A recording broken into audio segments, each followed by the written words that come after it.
ಈ ನಗರಸಭೆ ವ್ಯಾಪ್ತಿಯಲ್ಲಿ ಈ ತರದ ಒಂದು ಘಟನೆ ಆದಾಗ ಇಬ್ಬರು ಸತ್ತಿದ್ದಾರೆ, 4-5 ಜನ ಏಟಾಗಿದೆ.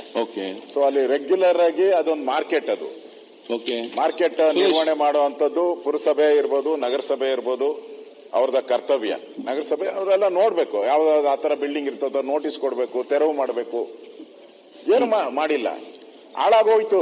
ಈಗ ನಾನು ಹೇಳೋದು, ಇಷ್ಟೆಲ್ಲ ಆದ್ಮೇಲೂ ಒಬ್ಬ ಜಿಲ್ಲಾಧಿಕಾರಿ ಅಲ್ಲಿ ಹೋಗಿದಾರಪ್ಪ, ಜಿಲ್ಲಾಧಿಕಾರಿ ಹೋಗೇ ಇಲ್ಲ. 2 ಸಾವಾಗಿದೆ, 4-5 ಜನ ಇನ್ನೂ ಆಸ್ಪತ್ರೆಯಲ್ಲಿ ಸಾವು ಬದುಕಿನೊಂದಿಗೆ ಜಂಜಾಟದಲ್ಲಿದ್ದಾರೆ. ಅಲ್ಲಿ ಡಿಸಿಗೆ ಏನು ಅನ್ಸಿಲ್ವಾ? ಬರ್ಲಿಲ್ವಾ? ಬಂದೇ ಇಲ್ಲ, ಹೋಗೇ ಇಲ್ಲ. ಡಿಸಿ ಬಂದೇ ಇಲ್ಲ, SP ಬಂದೇ ಇಲ್ಲ. SP ಬಂದಿದ್ರ? SP ಬಂದಿಲ್ಲ, DC ಬಂದಿಲ್ಲ. ಆಡಳಿತ ಏನಂಗಾರೆ? ಇಬ್ಬರು ಸತ್ತರೂ ಯಾರು ಹೋಗಲ್ಲ ಅಂತ ಹೇಳಿದ್ರೆ, ಸುರೇಶ ನಿನ್ಗೆ ತಾನಪ್ಪ ಸುರೇಶ್ ಬರೋದಲ್ವಾ ಅದು? ಆಯ್ತು ಅಲ್ಲಲ್ಲ, ಸೆಕ್ರೆಟರಿ ಅಂದ್ರೆ ಏನ್ ನಡೀತಾ ಇದೆ?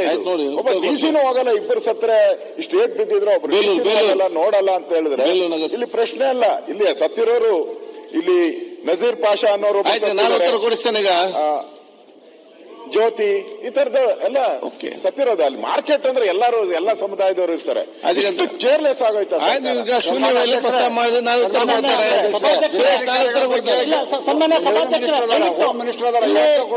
ಮುಸಲ್ಮಾನರು ಬಾಂಧವರು 58 ವರ್ಷದ ಅವ್ರಿಗೆ ಯಾವುದೇ ತರದ ನಾನು ಅಧ್ಯಕ್ಷ ಮನವಿ ಮಾಡ್ಕೊಳ್ಳೋದು, ಗೃಹ ಸಚಿವರು ಅದರಿ ಶೂನ್ಯ ವೇಳೆಯಲ್ಲಿ ಎಲ್ಲ ಕೂಡ ಸಲಹೆ ಕೊಡೋರು ಎಷ್ಟು ಜನ ಇದ್ದಾರೆ, ಎಲ್ಲ ಚಾಣಕ್ಯರು ತೊಂದರೆ ಇಲ್ಲ.